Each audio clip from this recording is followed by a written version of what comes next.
Show with Paul Dehner, Mark Chalifoux. Kick off the weekend, all right. It's the Growler Friday show. It's Who Dey Light. All right, welcome into the first ever edition of Who Dey Light. Paul Dehner Jr., Mark Chalifoux are here, and you're wondering, what is this? What is this? Mark, what is up? Not a lot. I'm excited for the start. The start of things is always fun. It's exciting. It's fresh. Yeah. People are going to hate me. Can you feel it? I can feel it already. I really can't. I want to start. We have a trailer up. If you want to go listen, where I kind of talk through the concept of the Growler and what it is, and a little bit of what this show is.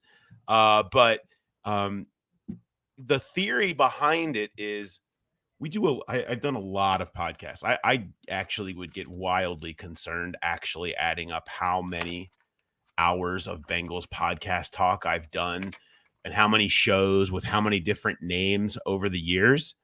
But the one thing I've always thought would be great and always felt like was missing was a Bengals show that is designed to be lighter, that is designed to be funnier. And I know Mark Chalifoux, I hope you do. If you don't, Mark, I mean, you can give a little bit of background, but we come from like such weirdly similar paths. You worked with Mo Egger, great friend of the program, of course. You did a podcast with Mo. Yeah, that's true. I forgot about that. And you even were like in sports writing at one point. I know. It is weird that I did, like, that was my first path, was sports media. I started off, even in college, was like freelancing for ESPN. I saved Mo's career. I was his first producer. You wouldn't even know his name anymore if it wasn't for me steering that show in the right direction at the beginning. Yeah. He'd be a nobody now. I don't even know who would be on the air in his place. Maybe you. Oh, God, that's terrifying. Well, I'm very thrilled that it has worked out for him. I much prefer the stand-up comedy lifestyle than I did the sit in a studio for 3 hours every day lifestyle. Yeah. And so this is even more perfect because, you're a Cincinnati person. You've been here. You know, it's not like you're unfamiliar with the team or anything like that. You're there. And that's such a great perspective. And, you're out on you're on the tour, right? I mean, like you're constantly scraping up new nuggets from the comedy world, and sports is something that you've used a bunch. And then you and I both have kids. We're surrounded by many women. You have 3 daughters. I have 2. It's a lot. Yeah, I do want to mention we have kids separately. The way you said that made it sound like we have kids together, so this just makes sense. It's more we of a do have Brady our own Bunch families. meshing. Yeah, sorry. Here's the real theme of the podcast: 2 families coming together, 5 daughters. Here we go. That's a right. lot of daughters. It is. But so I'm excited about this. I think it's going to be a ton of fun, and we're going to talk plenty of Bengals here. Like this is not about us just telling jokes in front of Bengals logos. Bengals is the theme. We're here to talk about it, and there's gonna be plenty of stuff to dive in. But the point of it is really that we want you guys to drive the show. This is going to be kind of a Q&A show. You guys every week can be sending in your questions to me on Twitter, or over, pdehner at theathletic.com, to Mark on Twitter. You can, we have all that stuff. You can go and send us your questions, your Bengals questions, things that you think are maybe funny Bengals questions, or just weird stuff about why we were possibly attempting the Brady Bunch family merge podcast. And so I don't care. We don't really care. We want you guys to drive it, and we'll do what we think will be as entertaining off of where the direction that you take us. And we're going to try to do that every week. And I think that'll be a fun way to go forward. I would like to encourage everyone to send their questions to me, because I'm not afraid to ambush you with anything they have. If they send them to you, you might have a little bit of prep ahead of time, and you've got extensive media training from working in the industry. So we'll see how you get, how you handle it when you just get ambushed with unfiltered reader questions. Yeah, it'll be like being on the street, or like anytime you're out in the bar and someone's like, "Hey, wait, I need to talk to you about how much I truly despise TJ Hushmanzada," or something. Like you never quite know where it's going to go, especially the later into the evening. How much do you get that? Not as often as you might think as far as Bengals questions. I think people truly feel guilty asking me Bengals questions because they know like how much I probably talk Hate about that? Yeah. Yeah, so I I think mean, people are very considerate, which is stunning if you looked around our world. It's very surprising. well, that's a real credit to your audience because I've been around Mo before, and I remember from working with him how often would be out at like a church festival or a function, and you know maybe people would hold those conversations a few hours longer than you would want a random stranger to come up and ask you your opinion that you deliver for 3 hours a day, 5 times a week. That seems like a frustrating lifestyle. Which one of my favorite things about hanging out with Mo, and I use that term loosely, is that if someone comes up and asks him something and it's even tangentially Bengals, he will step back and he'll be like, "Paul Dehner from The Athletic, everyone," and just point out that I'm right here to try to pawn it off. So I always appreciate that. I Let appreciate switches into radio voice at those encounters. If somebody yeah, does come up to him, you can hear a shift in his voice where it's just like you're tuning into the station. I yeah. love it. Yeah, no doubt. Again, if you're listening to this for the first time, this is Who Dey Light, and you can go to, if you want to please subscribe, hit the buttons here on YouTube. Go to the growlerpodcast.com. You can see all the spots to subscribe, whether on Spotify, whether on iTunes, all the places where you go. Search the Growler, and you'll be able to find it and hop on. This is kind of the new addition to the portfolio that you're used to. Show with myself and Jay Morrison, show with myself and Mo and Dave Ninemitz, and this will be our third show that we do every week on Friday that you guys kind of steer and direct and see what happens. And it's going to be a ton of fun. So looking forward to it. So make sure you guys are following along as we kind of build it, and it's going to evolve and grow as we go, as most things do. We're just kind of test flighting. So we'll see how it goes. Send us your suggestions, and as long as those suggestions aren't like, you shouldn't do this. Yeah, I know. You know what though? Like I'm prepared for that too. Anytime there's something new, people are gonna hate it. They're used to you and Jay. They're used to you and Mo. So I'm sure that you might get a few that push back against my presence on this show. But we are gonna have fun. It's gonna develop into something really fun, I think, for all sorts of football fans. I've got some cues here ready. Do you have some A's? You ready to talk A's? I'm full of A's. I'm full of A's. So let's fire it off. What do you got? All right, so this is the first one that I saw is who's one player from the 22 draft that could make an impactful leap this year that nobody is talking about? Well, it's hard because, a lot of people are talking. Like there's just a lot of talk, and coming off the combine last week, where I felt like there was no person or topic about the Bengals that was just not beat into exhaustion as you go through kind of morning to night conversations with Bengals and football people and other beat writers. And it's just like, it truly feels exhausting. I will go with one that is like one that people should be talking more about, and they just don't. Is the one that they should be talking about most. And that's the first round pick. Like, people are not talking enough probably about Myles Murphy.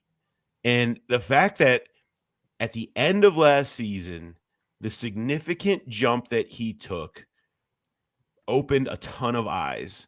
And he was a frustrating player early last year. He was a frustrating player in camp.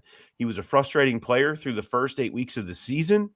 But what he did in his limited opportunity after that, you started to see his, a young developmental project like he was. You started to see the traits show up as he started to figure some things out.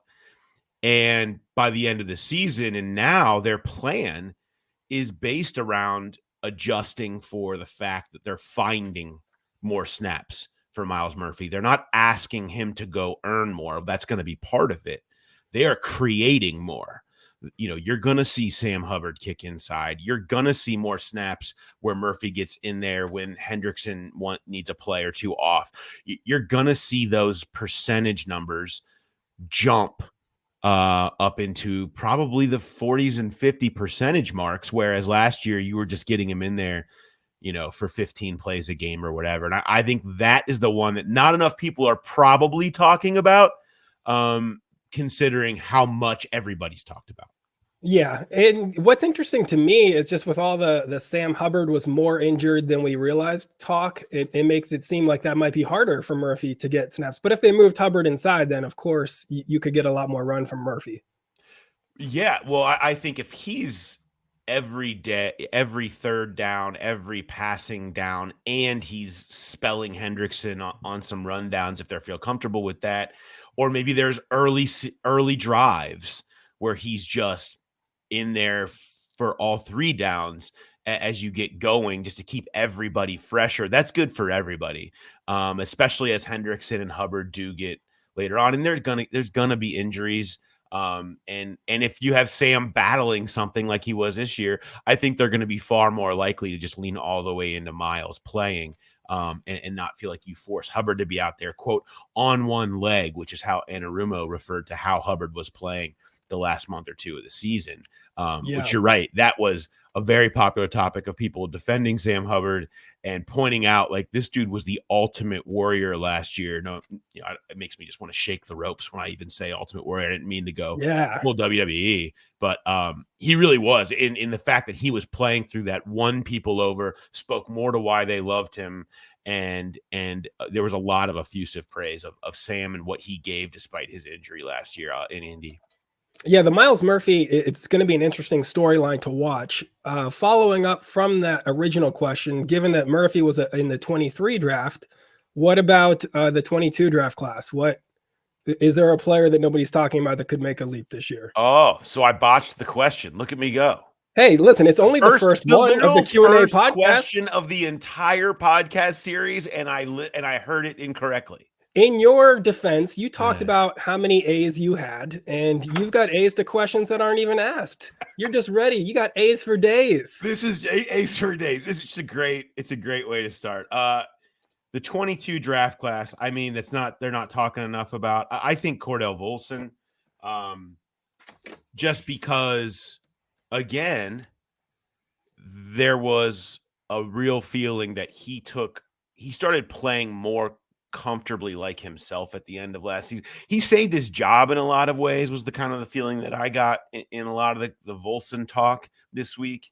And since the season ended, was that what he did once he started relaxing. And I think Frank Pollock brought up the play where Chase Brown had like the second fastest time by any ball carrier, that long touchdown at home, and Volson running right near behind him, and pointed that out as like, he was giving him a hard time. Like, where the hell's that speed been? Where's that at? And, it's one of the fastest any offensive lineman has ever run here. But his point was he felt like that was something where a point where you saw him start to just let it loose and relax and not be afraid to be more himself and show that and not be so tentative. And it seemed like he played that way. He certainly, can improve as a pass protector, really in both, but in those areas. But I think they felt like that was the jump they were waiting for to set up. Okay, you can become a real dude here in year 3 and not force them to go looking for a guy who could maybe have to compete or take his job next year. In a season full of questions, like having one fewer significant one there on the line is probably a pretty good spot to be in for him. What about Cam Taylor-Britt? Do you think that could be another one that people aren't talking about, that he could make a leap into being an even better, more reliable player at that corner spot? Yes. The thing is, no one's talking about Cam because that's just assumed at this point. Like, Cam is perfectly set up to be a true Pro Bowl caliber, all pro caliber, if he can be, number one shutdown. Like that, everything he has done and the growth he's shown at every level to this point and where he's at suggests that's one of the things that they feel like they most can count on with next year's team, is that Cam is going to, I got to think it might be the only person that wasn't discussed this week, because it's just so assumed and known within them. It's just not even a question. It's shutdown number one over there wearing number 29, Cam Taylor-Britt's going to be a real guy next year. I think that's kind of set in stone almost. And I'm obviously from a very different perspective. I'm coming purely from a fan perspective. You know, you're covering the team on a daily basis, but it does seem like for a team that's going to be looking for maybe more locker room leadership, that he could also help evolve more into that role too. He just seems to have that sort of character. His nickname is Juice. He has an entire line of merchandise with the little juice emoji, and there are shirts. Like, he is the absolute energy replacement. He's that driver guy. Now, I don't know if that means he's going to be viewed as a captain. I think that's kind of a different idea, but he is going to be the energy that they count on to push them every day. And when your stars, when your best players bring that, it's so easy for it to filter down through the rest of the team. And that's what they've done a really good job, is finding stars that work the hardest, that bring the most energy, that care the most. That's helped kind of be a part of the culture. And I think that's what they realize they have in Cam. And that's why they've tried to kind of elevate him at every opportunity. And this sort of leads into our next question that we have. And this one is going to probably infuriate a lot of fans. Paul, be honest, with the Bengals' track record of drafting for next year, what are the odds they draft a cornerback in the first round this year following the principle of best player available? I mean, that's got to be a real possibility, right? Even with the desperate need in the trenches, do you think that it is possible they still take a corner first round? Yes, I do. And that will probably make people mad. I felt like the one surprising, I don't know if surprising is the right word, but the one kind of maybe interesting, maybe eyebrow raising. I think there's so we've got like stunned is too harsh. There's an eyebrow. It's two eyebrows, not one. One is more quizzical, right? So, but yeah. I think it was an eyebrow raiser to hear, really the undercurrent of corner and safety, with corner more so than safety. I think you could have seen it, but how openly they were like, Dax Hill is not necessarily going to be our guy. And I have a story up on that now on the Athletic, if you want to go read more kind of about everything that was said there. So they're clearly open to that. Probably not as much with a draft pick, but I think that's more of, they're looking for a veteran. They need more veteran savvy and intelligence and communication back there. But, if they don't go that route, the idea of adding another corner is never out of the question. Lou Anarumo didn't give the most shining review of DJ Turner's rookie year. The line he used was that he said he stole it from Mike Hilton, but that DJ Turner didn't hit the rookie wall. It hit him. He ran into it. And it's like, this was not, it was just, he was kind of toast. He would kind of just, it was the season was long. He came out so fast, and a guy who just couldn't quite handle the length of it. And that's very typical. I think they're banking more on who he was the first half of the season than the second, but he wasn't good enough. And that was apparent, and he has to be better, was kind of the resounding sentiment from Anarumo. So when you have that out there, and you have a draft where maybe the best player on your board is a corner in a league where you can't have enough of them, and the secondary but not being great was a big part of your issues last year. I think it's in the realm. It's not impossible if they're true BPA. BPA, right? It's like, this is BPA season. Everybody's got to yell about BPA. If you truly are that, I don't necessarily think they are. I think they like to think they are. Then corners, absolutely, because there's guys that will be there at 18 that could definitely be the best player on their board and could play immediately. Yeah, and it's one of those things where, like, of course, all the talk is going to be about, the offensive line, the defensive line, tight end. Everybody wants the splashy first-round draft pick, but that is a premium position in the NFL. And there are, like, if you look at some of those mock drafts, there's a lot of, good caliber corners that seem to still be around in a lot of those. So they could be in that situation. And I guess, there probably is still a reason to make that move. They still probably need more depth there anyway, especially with, if you one injury to Cam, and then all of a sudden the defensive backfield has a pretty big hole. It's got to be like, I'm sure they'll make some offseason moves there regardless. Yeah, there's going to be pieces. I think the line used was everything is wide open, and I think that's 100% the truth. Another big story, obviously, were the grades from the players, and this leads into our next question. How bad does food need to taste before it gets an F-? F- food. How do they help the food stuff? I don't know. So we walk by it. We're not allowed to have any. Is that for your own health and safety? They're like, you can't handle this. You're not properly trained. Your body will shut down. You got to be an elite athlete to handle this F- food.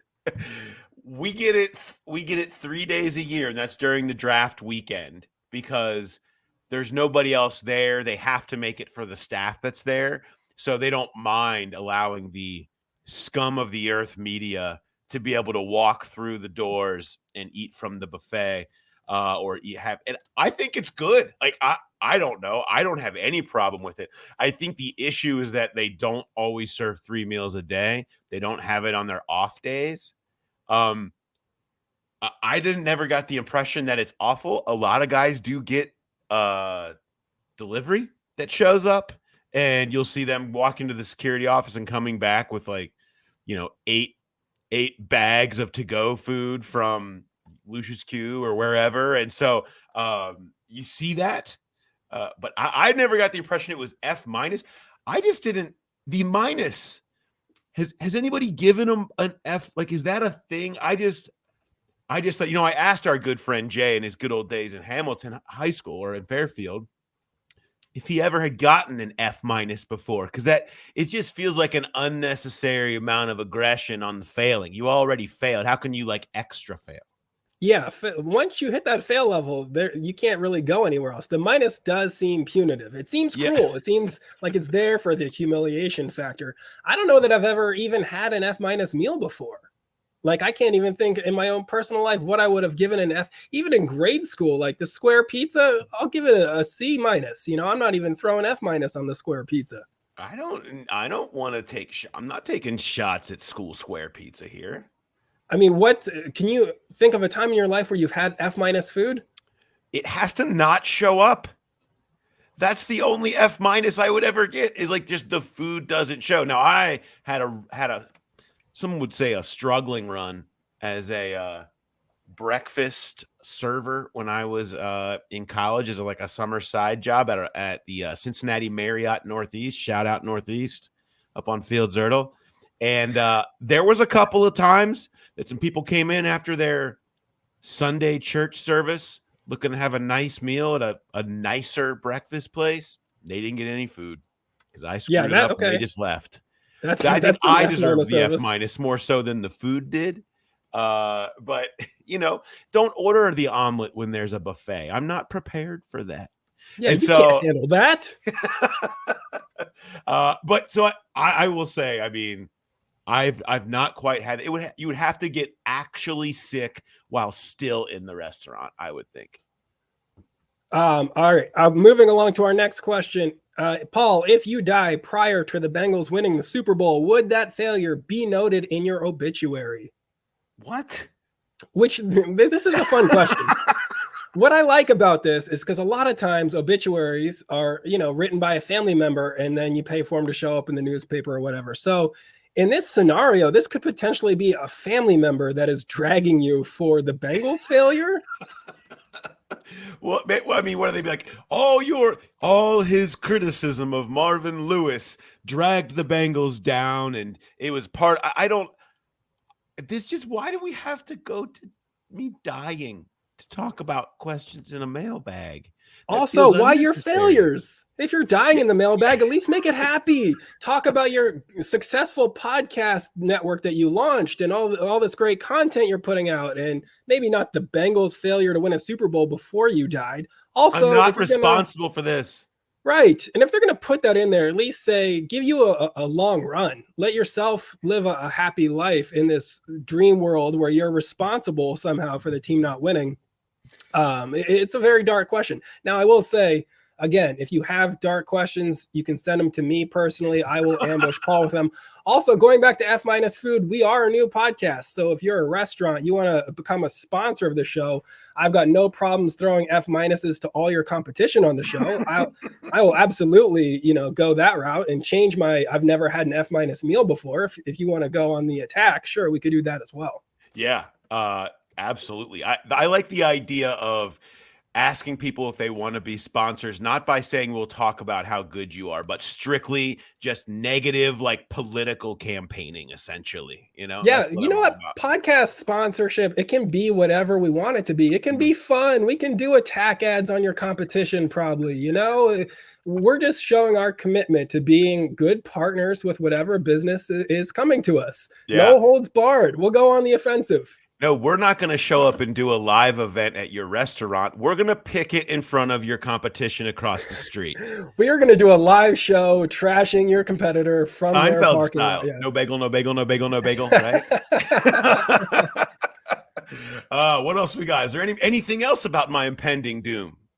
I would love more questions about your impending doom because it's a fun topic. Although I hope it doesn't happen selfishly. I'm excited for our new podcast together. I hope we do it for a long time, and your impending doom would change those plans. Yeah. Our next question: if you had to pick a song to describe the upcoming Bengals offseason, what would it be? Okay, this one we did preset because I needed to do some thinking, and so I went to, I think. This question, this would be good. Pick a topic and ask for a song, but I would change it to a song, just anything from your best of the 90s playlist. And I could pick my favorite best of the 90s playlist song, whatever you feel like you're trying to get summed up. For this one, though, I'm going with The Distance by Cake. It's just, there's a lot of visions of like Duke Tobin behind the car, just trying his damnedest to get this team to the end, churning and burning. He yearns for the cup, going the distance, going for speed is kind of what stands out to me in that. They're close. They are close. They're trying to go the distance. Go the distance. More 90s references, of course. I wouldn't mind some more speed out there. It'd be fun to watch more speed on the offense. Top, like one more speed receiver to go along with T. Higgins and Jamar Chase, or whatever it is, can be what puts them over the top. So I'm going Cake, The Distance, which I would play here if we wouldn't immediately probably get some sort of violation fine. What do we? I know, episode 1. You can't get the violation for episode 1. Yeah. Maybe on episode 2, let's just play a full Michael Jackson concert in here and just get 75 minutes of that. That surely won't come back to bite us at all. No, not at all. If I had to pick a song saying to describe the offseason, for me personally, from my standpoint, it would be It's 5 o'clock somewhere. Go with the Jimmy Buffett, because here's my thinking is it doesn't matter what the Bengals do. A few drinks, I'll talk myself into it. Is Joe Mixon going to be here? Great. I can talk myself into more Joe Mixon, after a few drinks. If they don't solve the trench issues the way I think they should, make the margarita big enough, I'll get on board with this season no matter what. I saw Joe Burrow go to the Super Bowl with no offensive line. So, a few drinks, and I'll be able to talk myself into whatever this offseason has. That's actually my favorite part of draft season is everybody gets so opinionated on one side or the other in the lead up, but once the Bengals select that person, they have officially talked themselves into how this was the way they should have gone. This is great, and this is definitely going to work out. There's maybe 3 picks in the last 10 years that weren't talked into, and even then it was but you know what? I'll give them a chance. And John Ross had his detractors even in the moment.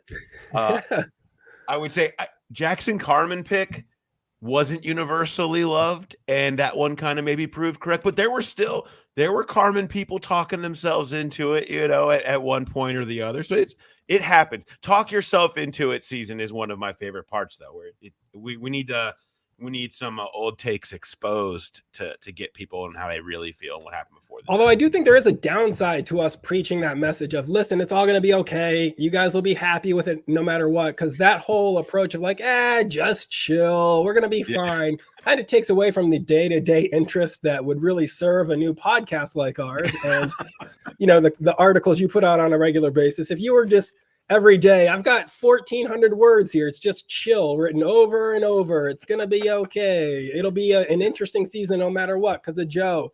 So yeah, keep concerning yourself with the minutia, I guess. No, absolutely. Well, I'm fine with it. That's a great attitude for fans to have. I won't go that way necessarily, but I think usually you can see it. Like I feel like decisions are so rarely so bad. It happens. But I mean, look, this fan base, and there you can go find me trying to talk myself into Irv Smith last summer. I wrote that. There was like, you know what? In OTAs with no pads, like he looks like he could be pretty athletic and do some things. Maybe Irv Smith can be it. There was a very long period of time where everyone was talked into Irv, and then it took like a game and a half. And it was not long. With the Irv Smith experience.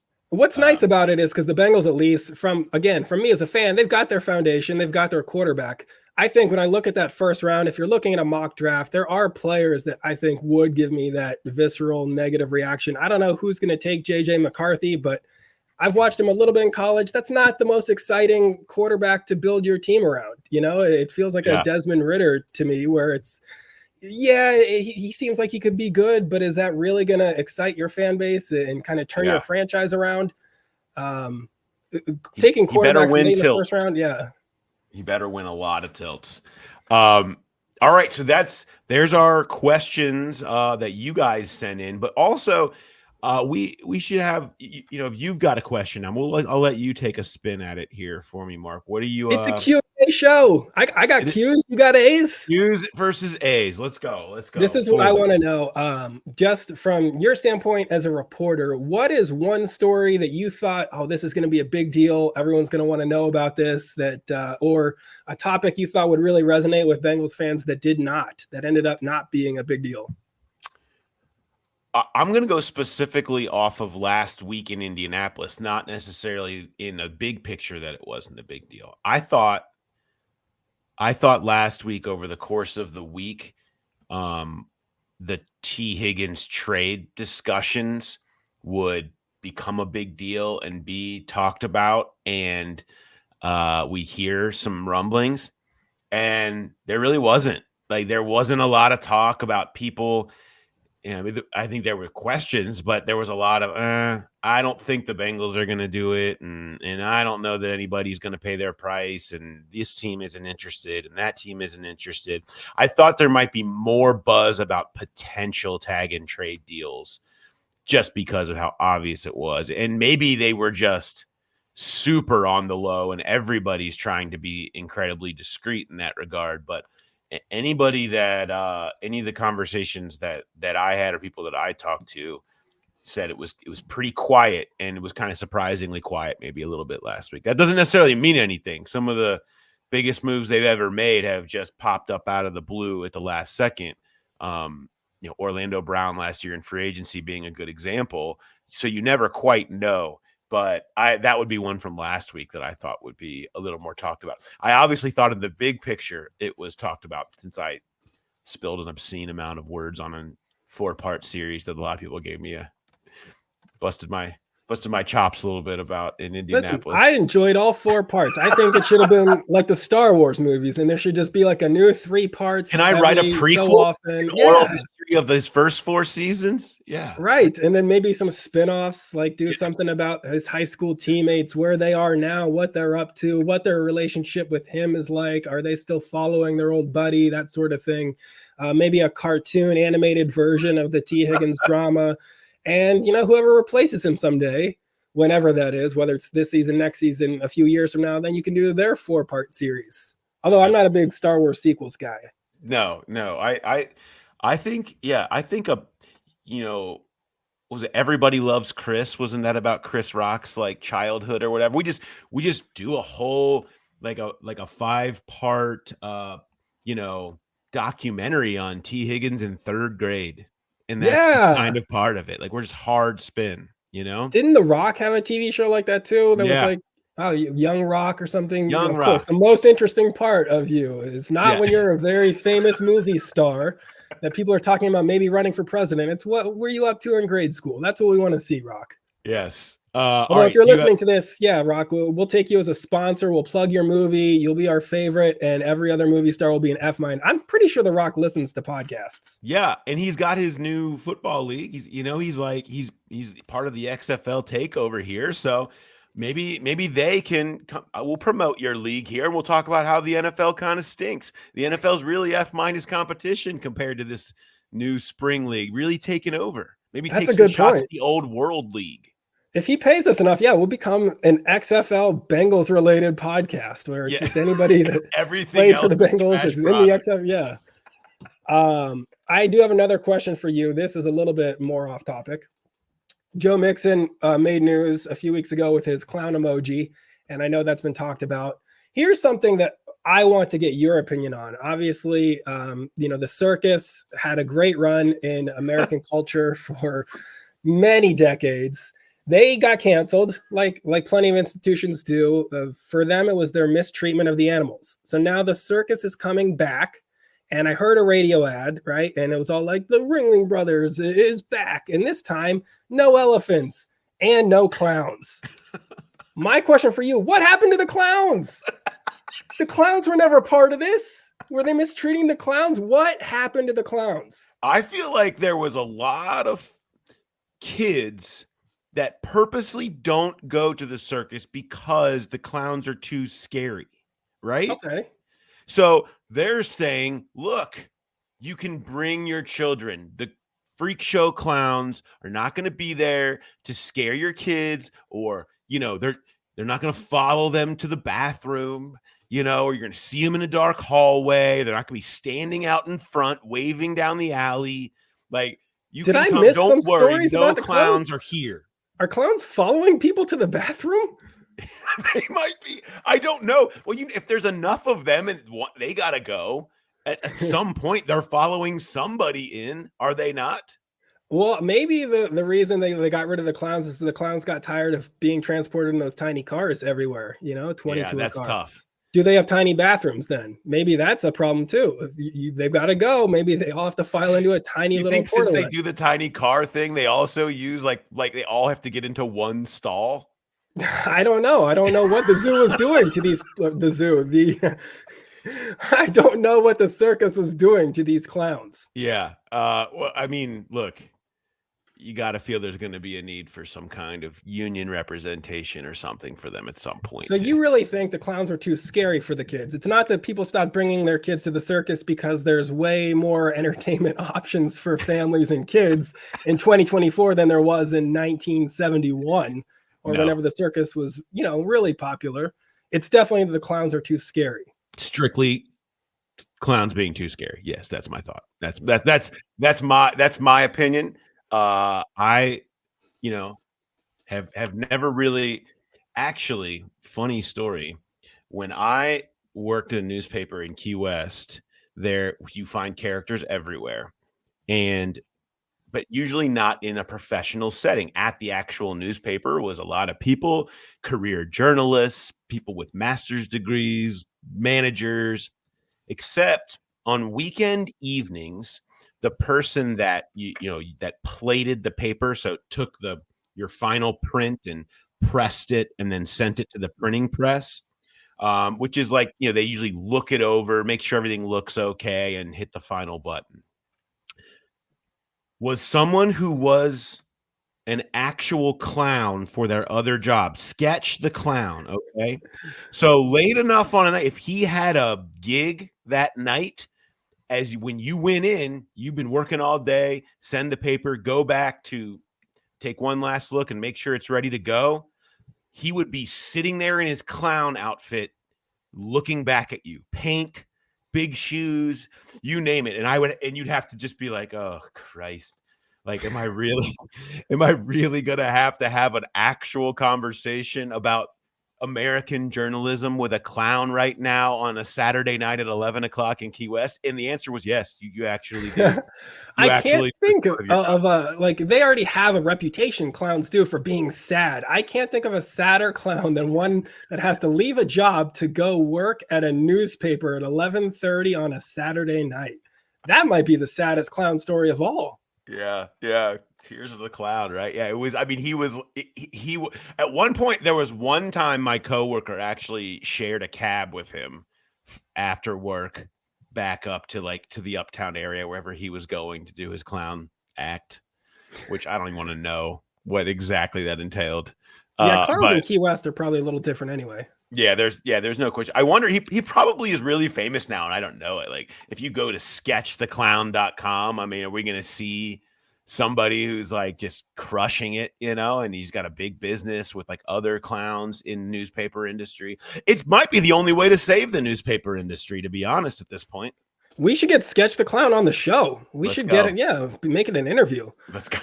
Let's go. The along with our Q's and A's, obviously, there's another way to get people involved. That's dipping into the comment section, the most fun place on the internet. You get comments on your stories, on your Twitter, all sorts of those. So we're going to look for some of the best ones and throw those. You are. Yes. I do not read the comments.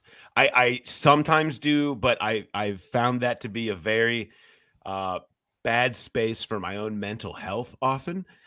So if I'm feeling good, I sometimes will go in there. But if I'm fragile, if I'm in like Sketch the Clown level of sadness, I will never go. I will never go in there. So that's a big part of. You can go read the comments and tell me what's either going to make. And I will say, I love the comments. I will read every single comment. And it is crazy. I've had some stand-up stuff go viral on Instagram over the last month. There was like 3 different clips that went over 1 million views. And the comments on Instagram are awful. I even think TikTok is a more supportive place than Instagram for viral videos, at least. But yeah, so if you guys want to leave crazy comments, I will find them. I prefer to find the negative stuff on Twitter. If you want to go negative against Paul, I don't want the Athletic has a higher caliber commenter. So that's true. I don't want any of your bosses to necessarily get exposed to a bunch of people that are trying to troll you with bad comments just to make it onto our show. So the first one that I found, so obviously the Bengals' new field, big deal for football fans of the Cincinnati Bengals, which is a terrible way to phrase that. The field will no longer resemble Branch from the movie Trolls. How do you feel about that? So having seen Trolls before, I had never thought about this before, and I did have to end up going to the Trollpedia, which goes through the troll universe and who everybody is. And I was like, oh yeah, you know what? It's not a bad point. It was, I mean, I openly took a number of sarcastic shots at the field because I feel it has looked busted for years. It's just nobody has all those ugly, dirty black pellets anymore. Like they show up so clearly over the white lines, and it looks bad. It's gotta be a better way, right? And it's the worst field in terms of this slit film stuff that players hate the most. It just seemed so obvious for so long. I care. I mean, the players' health is important. I'm here to talk about that as an important thing. It mostly looks dirty. It does look like Branch from Trolls. It just looks like it needs to be swept at all times. It looks like, my basement looks when I haven't been down there in too long, just to like give a little bit of attention. You know what I mean? After it floods a little bit, the seepage comes in. You gotta get the wet dry vac out. Like maybe they just needed a lot of wet dry vacs. I don't know, but I just always thought it looked like the dingiest.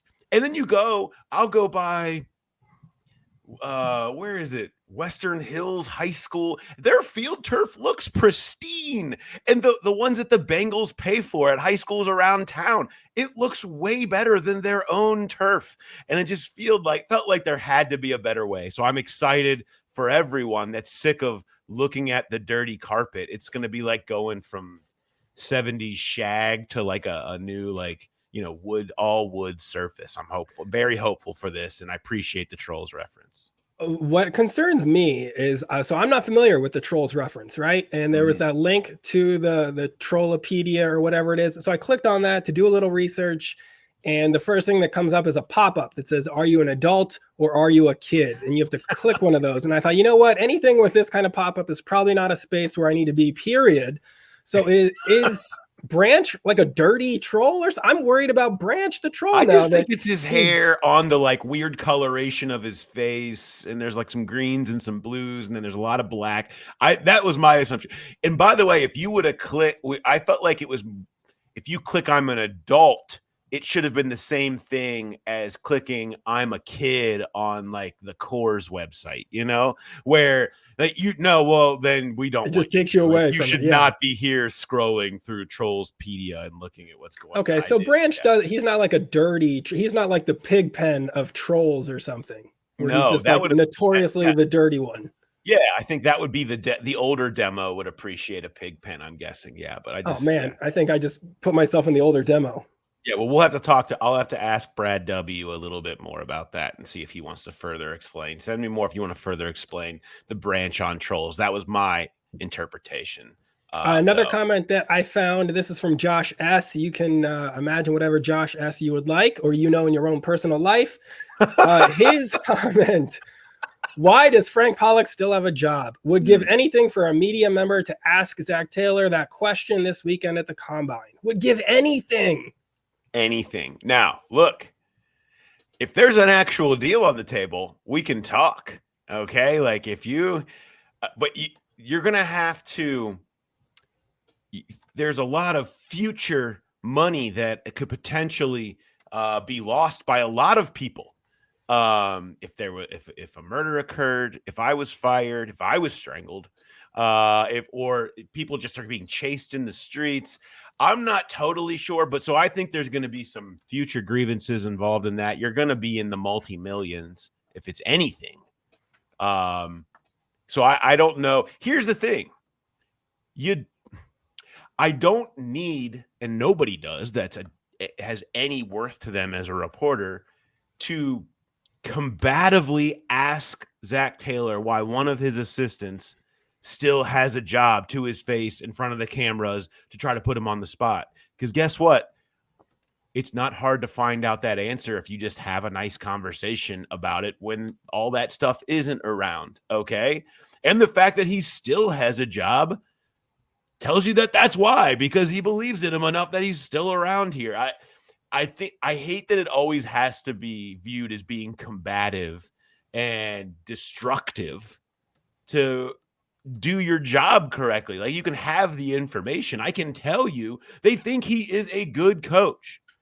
They think that he has done a good job with the offensive line and the pieces that he's been given, and they have a very clear feel for the identity he's looking for and what that should look like. Fans really don't like him. I get it. He's in the crosshairs right now.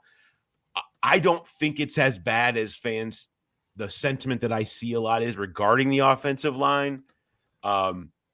But yeah, that would have been a pretty aggressive move to just go, why does your assistant still have a job? It's not how any of this works. Yeah, that just nukes your relationship with probably everybody inside that building.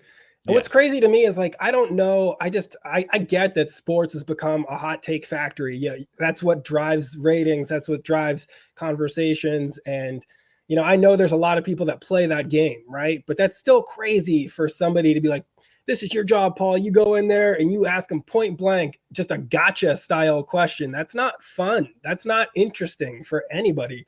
And like you said, that is not how this works at all. No, it really isn't. But, again, if it's anything, I'm always willing to listen, right? It's like the T. Higgins talk. I'll always pick up the phone. Okay. I don't know if I'm going to say yes. I hope you're prepared to make me an offer that I can't refuse. But I'll listen if it's anything. I mean, I can just warn Zach Taylor before anything starts. Hey, I'm going to do this because this dude's giving me $2 million to do this. So prepare your answer and then do it. Send it to the guy, collect my check, and we all move on amicably. Yeah, you got to get that check first. What are you, some kind of amateur out here? You're going to do the whole thing and you're like, okay, so there's like $2 million. I just threw away my job. All right. So maybe I shouldn't be the business guy for this podcast, Mark. I heard the point. Yeah, exactly. The Rock's going to say, hey, talk about the XFL and I'll give you $2 million at the end of the season. And it's just going to tank our show. We're not getting that check from The Rock. You probably weren't even talking to The Rock. You got catfished by a potential podcast sponsor. Okay. I want to switch it over to you here, Mark. Where are you out next? Are you on the road, or are you where are you at next? What you got going on? Okay, so I got to look this up. Okay, yeah, so I'm local still for a couple things in March. I've got a show March 5th in Covington, Kentucky. This will be out, yeah. So right, that's Tuesday, March 5th, with our friend Josh Sneed. Joke Jim. It's a new material Josh show. S. Yeah, with Josh S. from the comments. That is a new joke show that we're starting at Madison Live. So that's in Covington. So that'll be like a shorter set and a way laid back. This is a soft launch, so it'll be kind of a real laid back feel for that. March 8th, I'm doing some show at a brewery or something near Xavier in the Norwood area. Listerman? It's not Listerman. I should have looked up the name of it.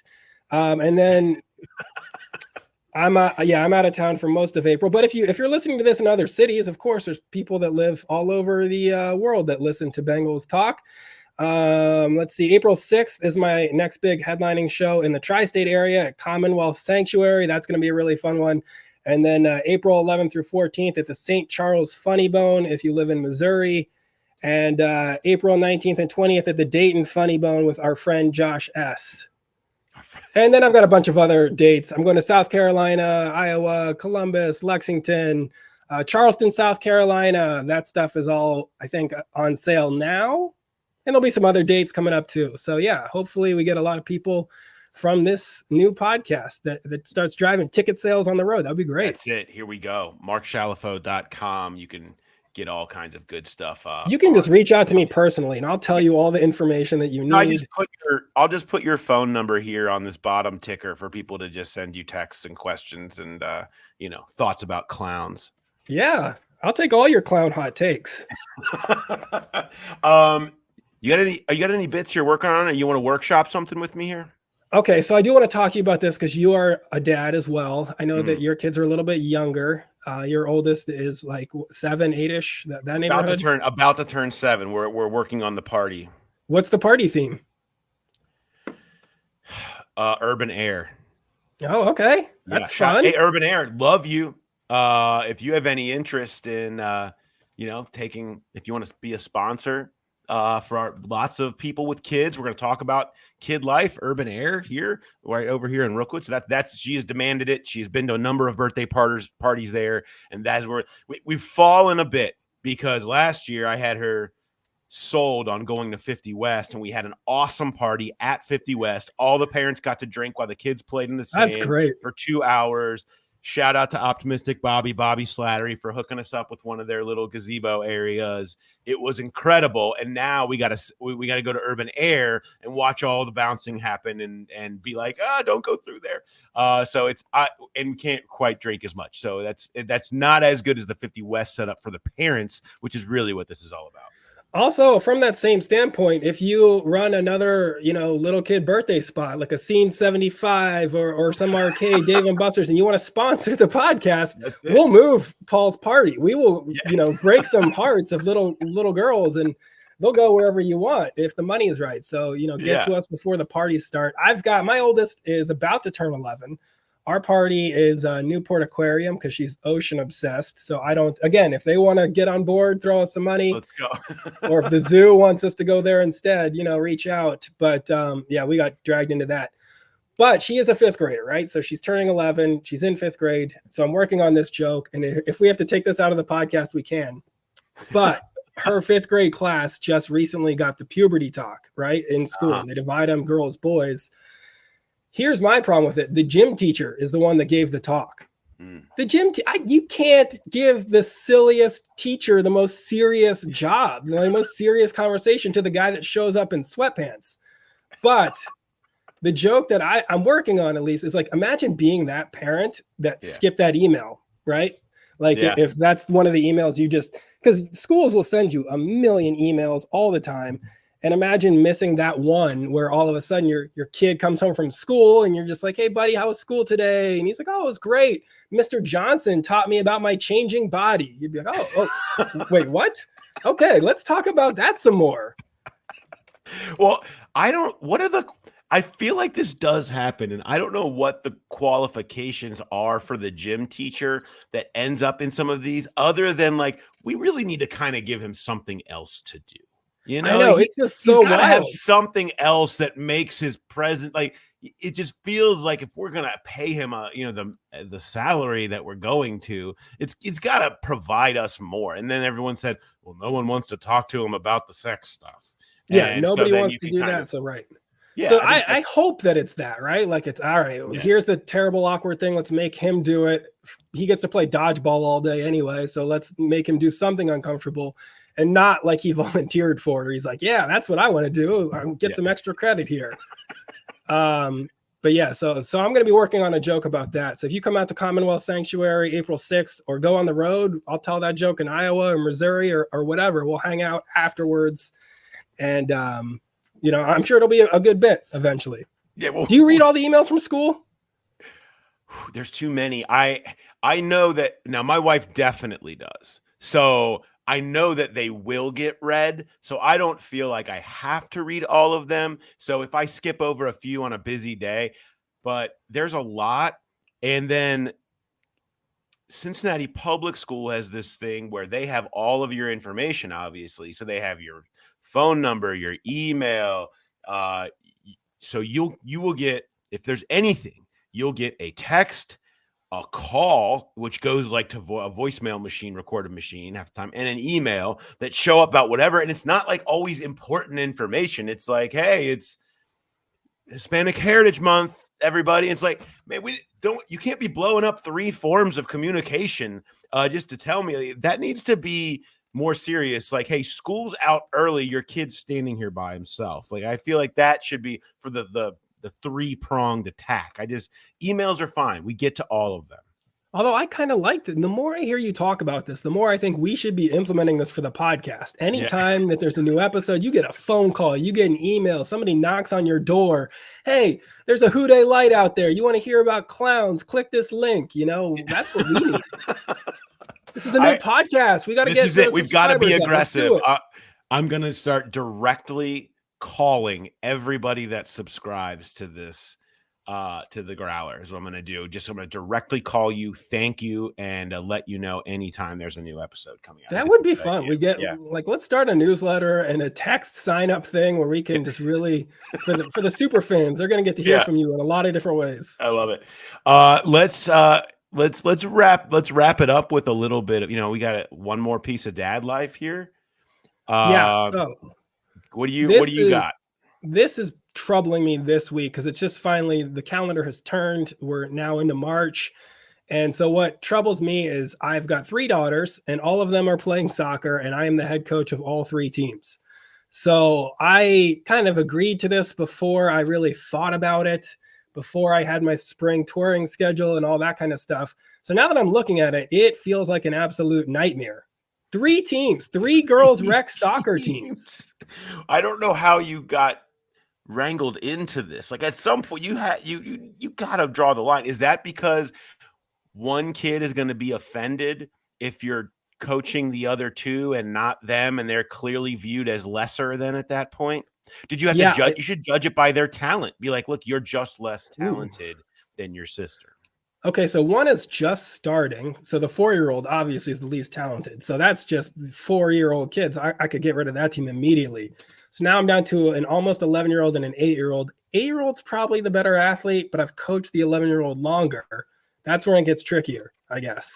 I think as long as you let whoever you're not going to coach know that you're no longer invested in their life, it works out. I think it's okay. There's no cuts in rec coaching, but that would be fun if I got to cut one of my own kids. I am not going to coach. I really went down through the tape and I analyzed your potential, your talent, and you just didn't match up to your sister. Sorry. You get to go play for a weird neighbor,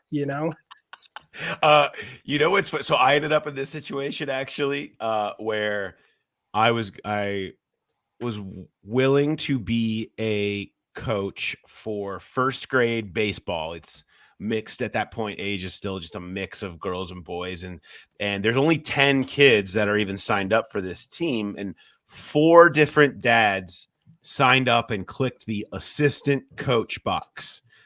None of us clicking the head coach box, and an email was sent from the director of the baseball program for all grade levels that said, just trying to get all our head coaches lined up. Looks like all 4 of you guys clicked assistant.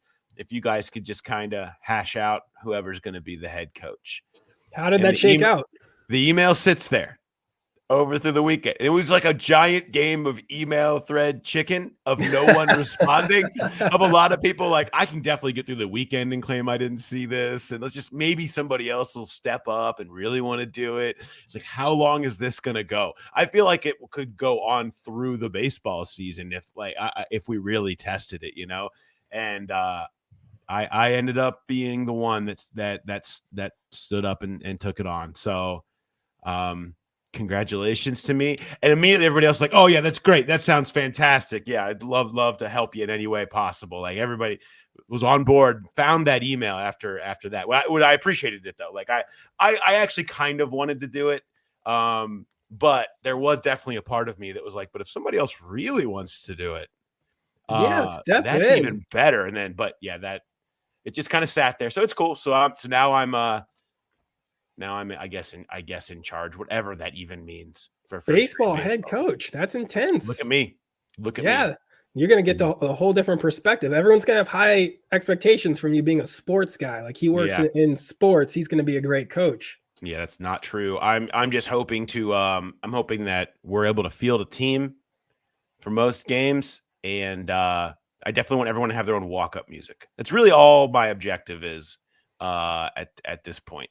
Yeah, just cool walk-up music for everybody. What if everybody just uses the podcast music as their walk-up? There it is. Really that's what we need to do. Get it out there. Yeah. Just to keep it in the mix, get people talking about it. That's it. That's all right. That's my name. Writing that and down. Next time you want those notes for next show, use walk-up music must be the Who Dey Light theme song. I love it. And make these assistant coaches become sponsors of the podcast. Like, hey, you guys need a head coach? Well, I need somebody to buy some average. What line of work are you in? Do you work in the XFL with The Rock? Because we want you. We want your money.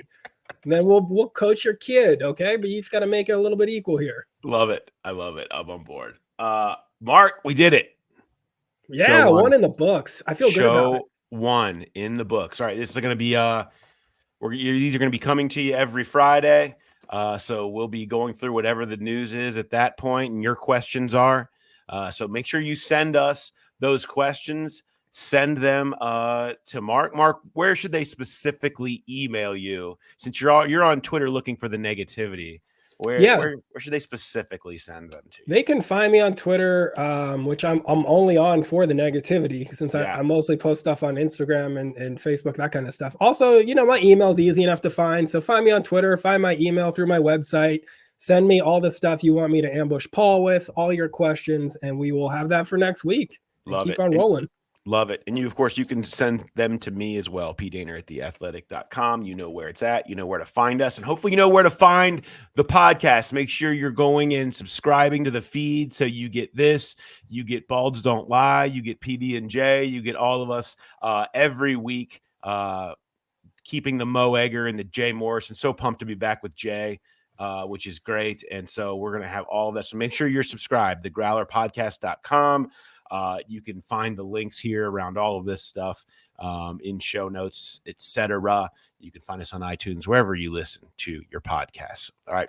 Thanks, everybody, for listening, and we'll talk to you next time. Have a good one, everybody.